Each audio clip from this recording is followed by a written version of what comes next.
Most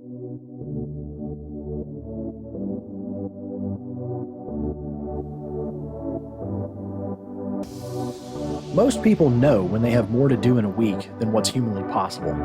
However, it doesn't always cross their mind that they may need to get help with these responsibilities. It's one thing when you have a few busy weeks, but when you find it's been months and you're still running on your coattails, it's probably time to make a change. In today's episode, we'll talk about knowing when and what to delegate in order to increase your productivity.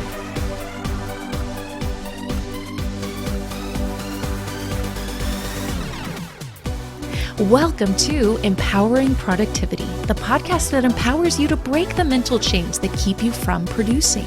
Here are your hosts, Keely and Austin Reason.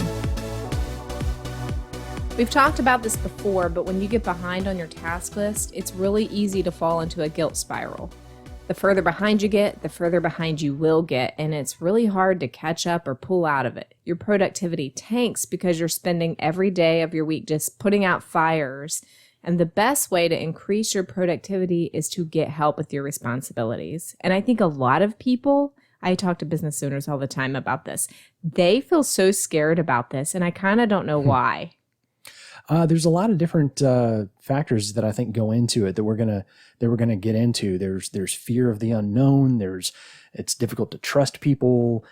Maybe you feel like, I should be able to handle it all, but whatever it is that's holding you back, there's ways that you can begin to assess what's going on with your task list and see about, as Keely said, don't wait, get it off your plate. Exactly. And it's not something to be scared of. And I know that one thing that keeps people from doing it is just they don't want to manage teams. Well, today we're going to talk about there is more than just getting a team member to help you. There's other ways to offload work. But the first thing you have to do is know when to hand your work off or what to hand off. But if you don't know when, then you won't even make that step. Because see, it's so easy to think, well, next week it'll clear up. Right. Next month it's going to be okay. Once band season gets done, we talk about band on here a lot because we just got over it. Because band is life. Band is life. Marching it wasn't band even is that bad life. this year, but it was still not Well, there great. was a pandemic on, so. So, like I was saying, there's going to be busy seasons, but if you're good at what you do, you're definitely going to take on more work. Whether you are a freelancer, a contractor, a business owner, whatever, a volunteer, the more you do, the better you get, the more you're going to, have happen.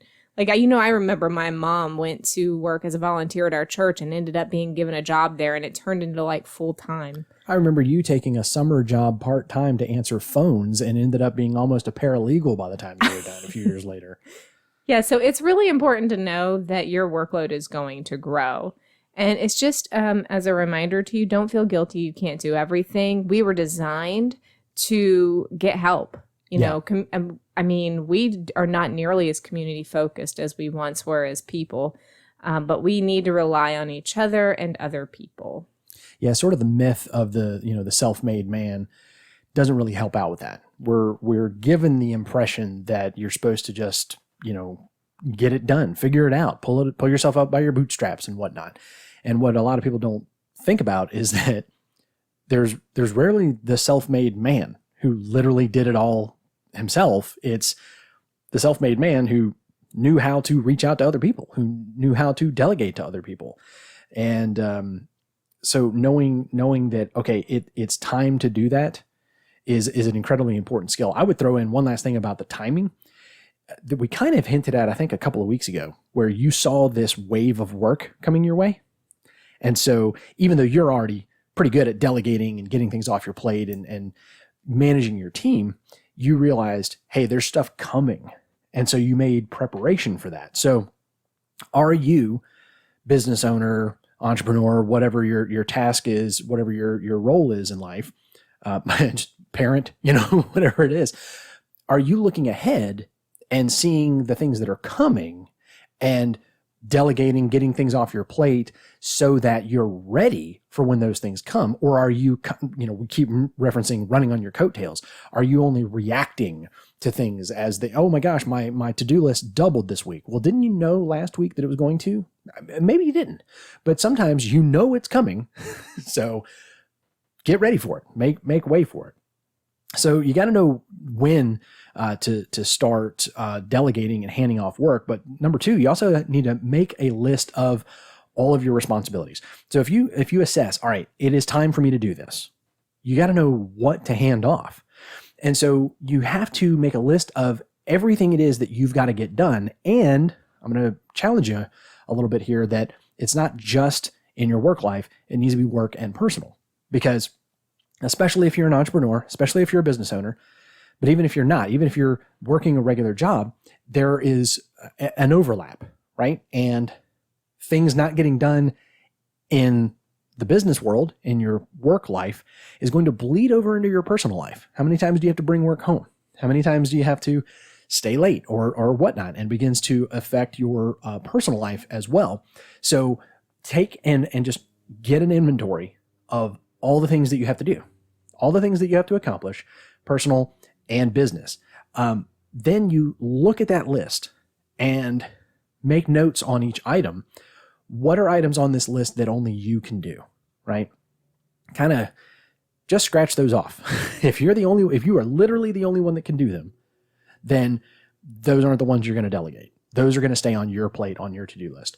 What are the items on the list that you can teach someone else to do, right? They're not solely dependent on you, but right now you don't have anyone that can do it. Can you teach someone? What are the items on your list that you need to pay a professional? Okay, so this was a big thing in our business, is we have handed off two major responsibilities in our business, that is just doing the taxes, CPA, and a bookkeeper. Those used to be my jobs. And doing the taxes got increasingly difficult as we grew as a business, increasingly complicated. I started to lose the ability and the time that it took to do the research to do them right. And I was like, we're going to get sued. The IRS is going to come for us because I'm not going to do this right. So we hired that out. And then the following year, I was still doing the bookkeeping as best as I could. And then when it got time to turn that over to the CPA, he looked at me like, what is this? Because I was not good at it. Because our business had grown and gotten more complicated. So we've now handed that off. Those are huge things that are not on either of our plates anymore. And it is absolutely worth the money that we are paying to those professionals to do it. So can you teach somebody to do it, or can you just hire it out to somebody? Why reinvent the wheel? Why go learn how to do it yourself, then teach somebody else how to do it if there's already somebody willing to do it at a price point that makes sense for you? Just hire it out. And then start to ask yourself, with that list now organized, who can I get to help me? Do you already have a team? Can you delegate some of these things to your personal assistant, or somebody, at a different level of your business, or a partner, or those kinds of things? Can you delegate those things out, or is it time to recruit more help? And for me, I did get to that point where I had to get help both in work and in the house. It was, I started by, I think, getting work or help with my workload. I had a team I started bringing on, and then one day that wasn't even enough.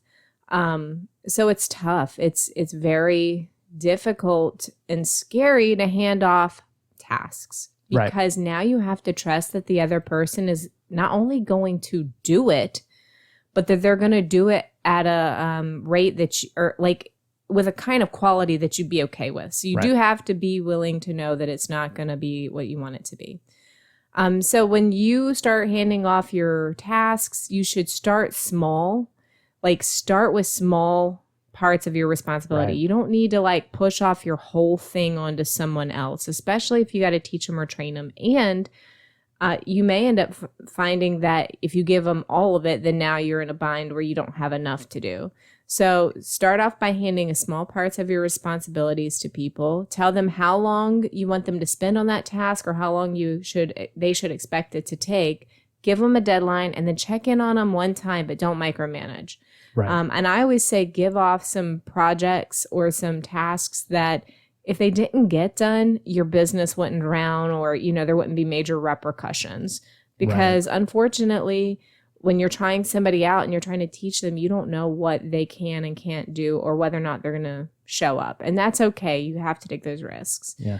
And getting back to the idea of not micromanaging, you can do yourself a disservice by micromanaging because now you're spending the same amount of time that you were and paying someone else. So you've gotten no benefit out of it.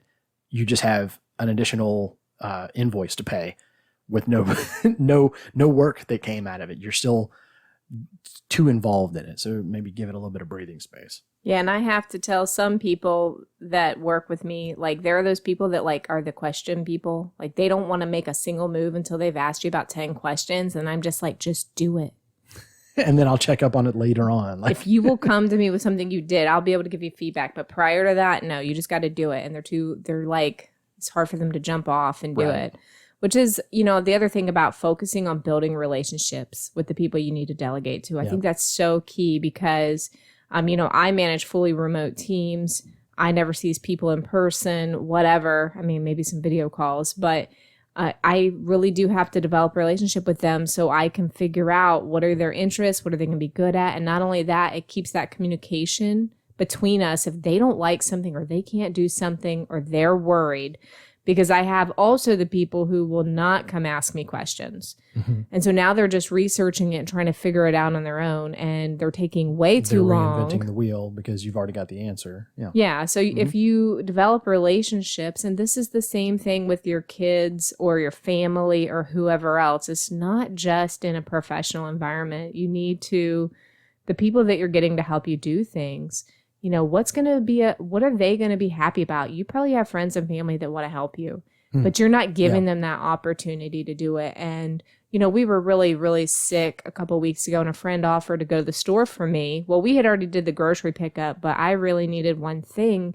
And I didn't even hesitate to text her because I thought, she really would like to do this for me. Right. And it was a huge help because we were on quarantine, we couldn't go out and do that. And she was able to just, for her, it was a 5-minute thing, but it was such a huge help for us.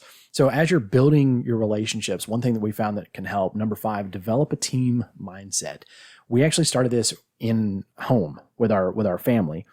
So we've kind of developed this mantra of team reason. We remind ourselves, we remind each other that we're all on one team. So if Keely and I are having a little bit of a spat or whatever, every now and then one of us will turn to the other one and say, hey, team reason, like we're not fighting each other here. You ever do that with the kids a lot now? Yeah. Do you ever get into a fight with your family member and then you realize halfway through you're not actually fighting each other? There's some external thing and you have to go, wait a minute, wait. We're supposed to be a team fighting against that thing instead of fighting each other. So we have to remind each other of that every now and then.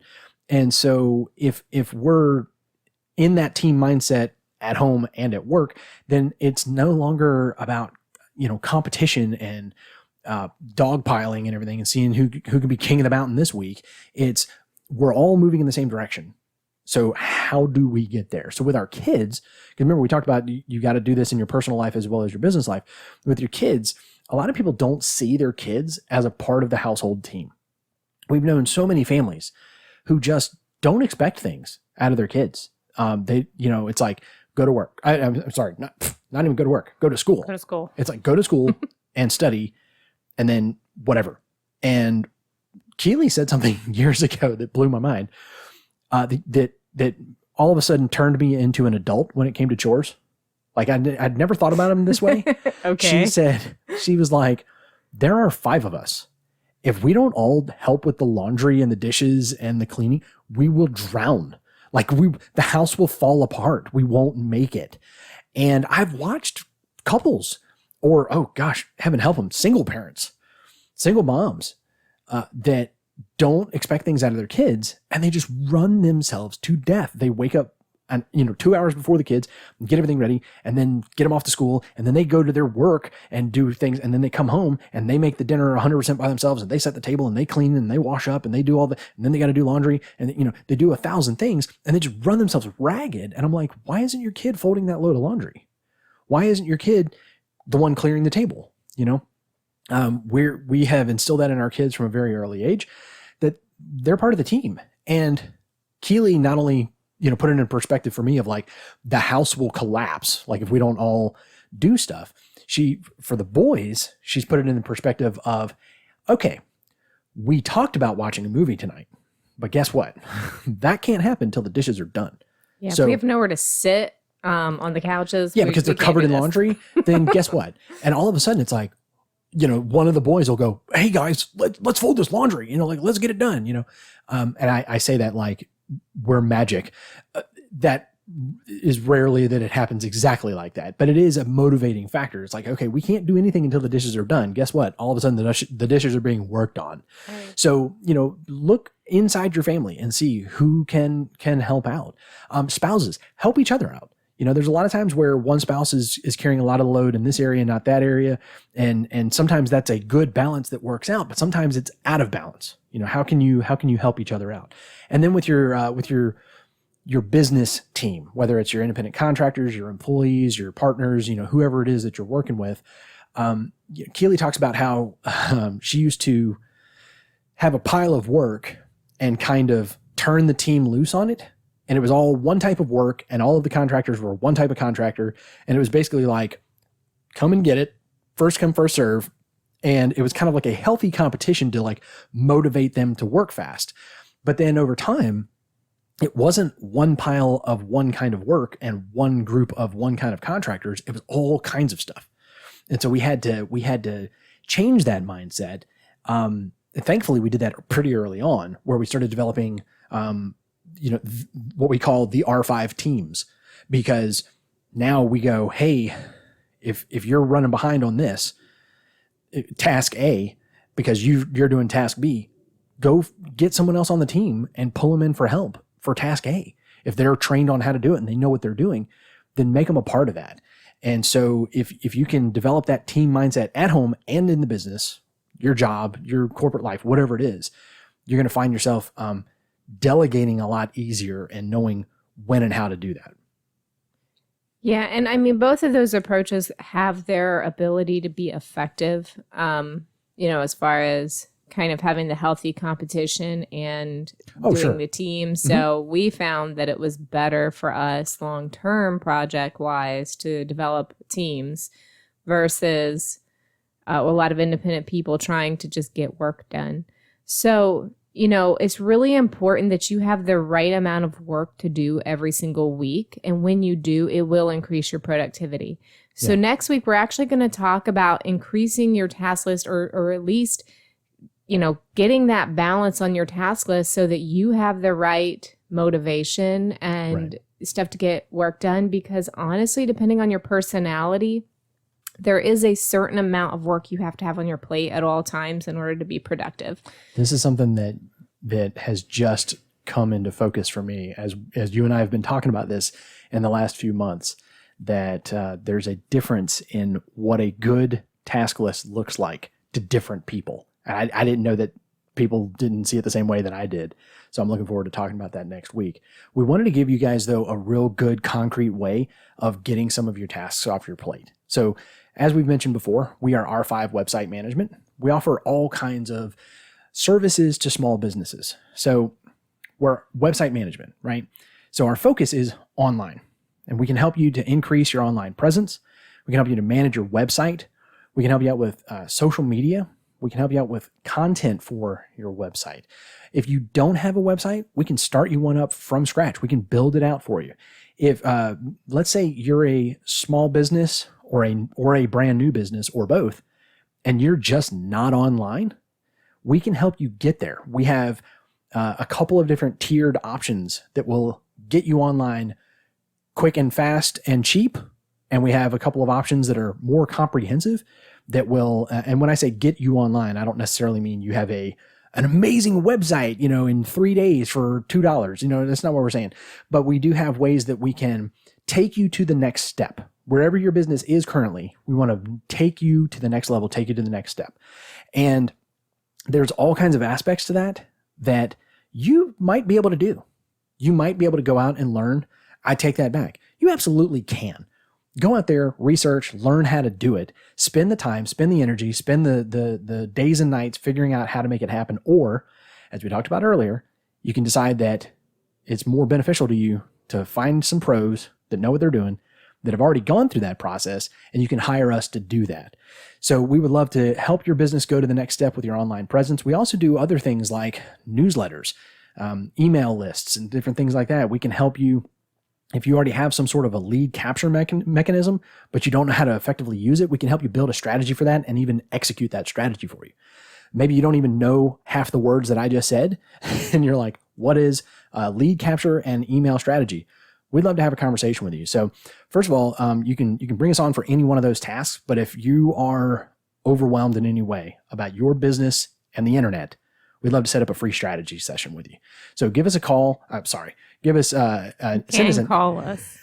You can, but we're not going to give you the phone number, so you can't. But no, you can.